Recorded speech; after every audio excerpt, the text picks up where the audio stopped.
if she wasn't in a wheelchair, I would definitely ask her out.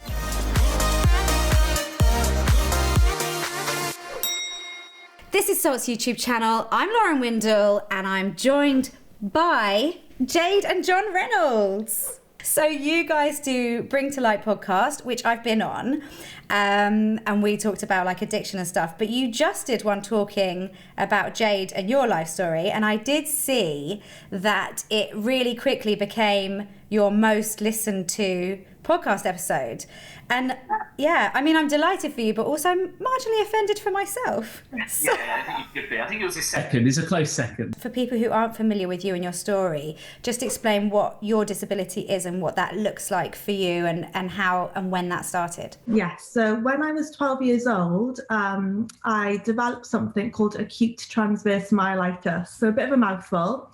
And basically, it's a very rare autoimmune disease. So they think that randomly I had a virus in my body and my immune system went to attack that, got confused and attacked my spinal cord. So within seconds, I went from being completely healthy to I sat down on a park bench and I never got up again. I couldn't get up. My dad had to carry me home. And yeah, that was the last time I walked, and that was, when I was 12, so 19 years ago now. And so from that, I'm a wheelchair user. I'm paralyzed from kind of the waist down, so that affects my ability to walk, to stand, to move my legs. I have some feeling, but it's very, very limited. So I can't feel the difference between hot and cold, or I can't feel pain. I've broken my leg and not realized it before. Bit my leg and not felt the pain. So you have all these kind of extra complications with that. I'm in a wheelchair, and that's what I primarily use to, just live my life. So that happened kind of at the onset of the time when you would have been thinking about like getting a boyfriend.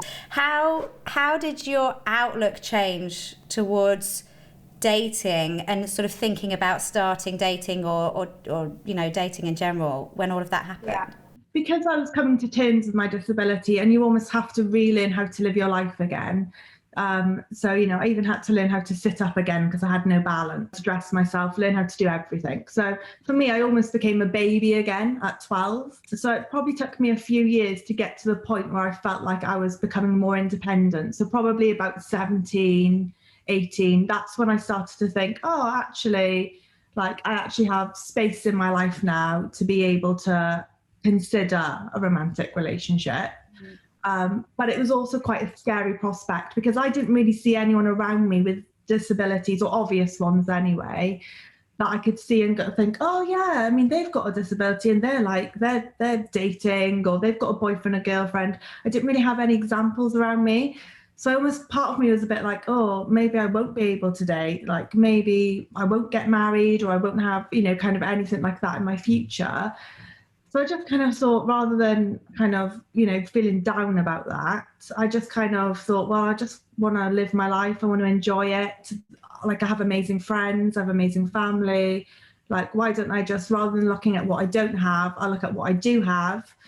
And I think weirdly enough, that kind of made me more attractive to people, because I found that as I became more independent and more self-assured, people stopped caring less about the chair as well, other people. And it was kind of, they were following my lead with that. And I started then to go on dates and have more interest. And I think that was just purely from me putting out there that I was in a happy place and I'd accepted my disability. So it didn't matter if you didn't, that's cool. But and I don't know, something about that, it allowed other people to see me differently as well. Did you meet anyone who had a problem with the idea of dating you, given that you were in a wheelchair? No, but I'd say I probably, not in an arrogant way, probably if I was able-bodied would have got a lot more interest than I did with being in the wheelchair. That's what a lot of people have said to me. I think if you were walking, you would be fighting them off with a stick, those kind of things. I wasn't doing that in my chair, but I had some interest. It wasn't it was just completely nobody ever seems to find me attractive.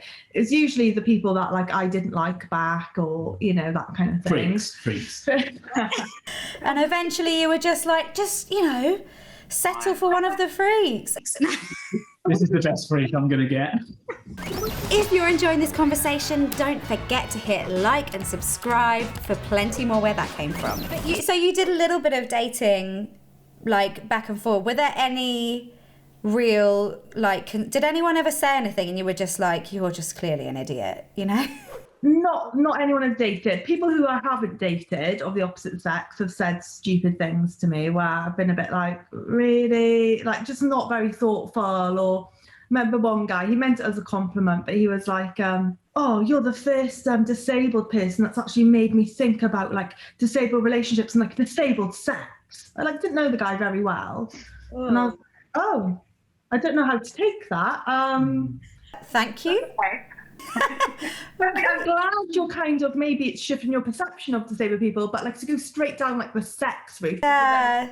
It's a bit weird. Yeah. So I'd get things like that, like just, yeah, weird things like that. But like all the guys I dated are usually quite nice guys, usually guys that they had made the first move. So as in they had approached me, maybe we'd met once through friends, and then they'd kind of off the back of that messaged me and said, hey, would you like to like grab a drink? Or so it was always very, I'd always met them at least once before the first date, which I think helped because I think I would have been nervous going on a date with someone who hadn't ever kind of been around me in the chair before. Yeah.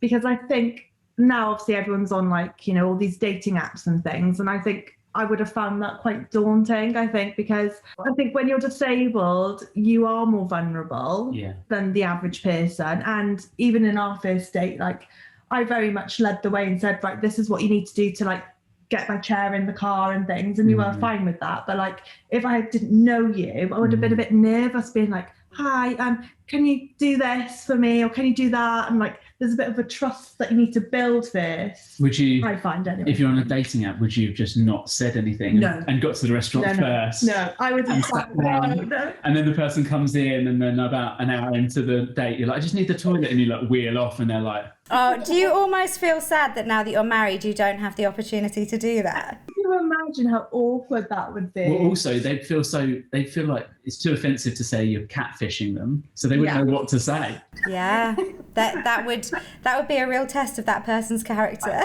If you had done a dating app, you know, profile, would you have put pictures of you in your chair, or would you have just had, you know, pictures of your face, or how would you have navigated that? Would you have made it really clear? I think if I wanted it to lead anywhere, so like if I actually wanted a date out of it, then yes, you just have to. Because to save you both's awkwardness, like I'd rather know straight away whether it's a deal breaker. I don't want to make all the effort to get to a date and then realise, oh, it is a deal breaker, and like we just like part ways there and then. I'd rather beforehand be like, okay, I'm in the chair. And then if they're still up for the date, well, that's cool. That's like a good sign. So I would. I think like when I was younger and as a teenager, so it wasn't dating apps, but you know, like you had like MSN, like Messenger and all those kind of things. Like I wouldn't always be like when I was chatting with people, I wouldn't always make it super obvious. I wouldn't hide it, but I wouldn't highlight it either. Just because I was like, oh, just chat to me like a normal person rather than it being like all about the asking me questions about my disability. So I can understand the temptation because you're wanting to force people to get to know you first.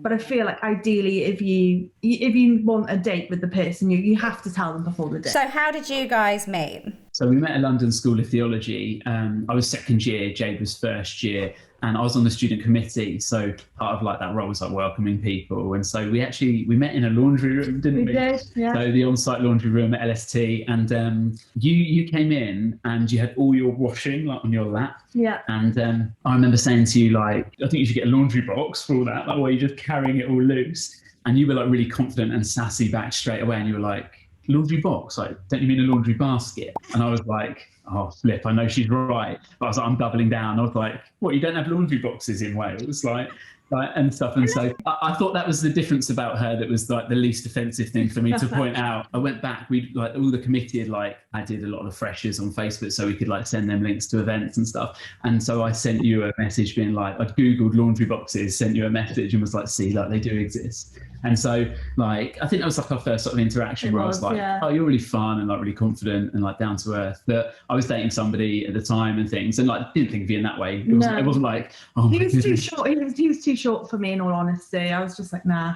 Oh, 5'7", it's fine. You'd known each other a little while before you decided that you'd like kick it up and go on a date. Yeah. 2 years. Yeah, I'd left uni. I'd left uni by the time we started dating. Yeah. Okay, so you touched on earlier that the first date, for example, had to be a bit different. You had to almost issue, like Jade, instructions to John so that you would be able to like get out and about and do whatever you wanted to do. Like what were the things you had to sort of give him the heads up on that had to be different? So wherever we were going, obviously it had to be accessible, disabled toilet, things like that. So you kind of like, it's just kind of like bearing that in mind, wasn't it? And then I said, why don't you come in the car with me? I drive, because then obviously my chair can fit in the car. It'll just be easier than meeting there and then like trying to find each other. Yeah, and I think things like taking her wheelchair out the car, it was like, okay, you can take it all out. It's all in one piece, but the back goes down. Yeah. So you can put a little cord to get the back up. So I had to just be very much like, this is what you do, and like just very confidently be like, you do this and this. It's all quite straightforward, but at the same time, if you've never done it, you need a bit of instruction. Yeah, you just need to know how to do it. So like, I just tried to be really confident with you. Yeah, like, you were. Like, it's just really normal. What you do, and then let's go kind of thing. So John, did you have any reservations because of the wheelchair? When I was thinking about it all and thinking about asking Jade out, like I got to a stage where I was thinking, if she wasn't in a wheelchair, I would definitely ask her out. And so I thought, so why am I letting something that I'm actually quite ill-informed about at the moment dictate at least the early stages? So I think I kind of entered it to be really honest, I entered it how I have done any relationship I've been in, which is kind of, let's just see how it goes. Like, let's see how hard this is going to be. And I've dated people who are like lovely, but harder work than Jade. And so I thought, I've just got to see what this is like. And if I can't overcome it, or if there's more to it than I realised, or even to be honest, I think the biggest thing would have been your personality for me. What advice would you give to somebody who's like maybe swiping on a dating app or looking around asking people out, and they may come across somebody who has some form of disability, like, because you have to be sensible, but also imagine you hadn't asked Jade out. I think it depends what your lifestyle is like, what your interests are like. Like, I think if you're crazy active, crazy into that thing, and it's really important to you that your other half is also into that stuff, and that's something that whoever you're interested in, their disability doesn't allow them to do, then I think I understand why like that is an issue, in the same way that there's issues we have with able-bodied people as well, where we kind of think, okay, that's a deal breaker actually, like they want to live in France and I want to live in or whatever, do you know what I mean? So there's certain things that I don't think it's discriminatory necessarily. It depends what your life is like, but I think I live a very lazy lifestyle. Or Exactly. Yeah. No, that's not completely true, but like, as in, a lot of the things that I would have done on first dates with people anyway would be things like the cinema, or would be things like a restaurant, or would be things like, I was never gonna, like, it might be something like bowling or something like that, but it was never going to be something that was going to be like crazy, like, and I think also, like, even if it was, like, you would change that for other people. If you were thinking about doing like Go Ape or something, like, and again, the girl you were dating was like, I hate heights, you'd be like, okay, we'll not go ape then. You wouldn't be like, right, well, we're not, well, this is through then, we've got no future.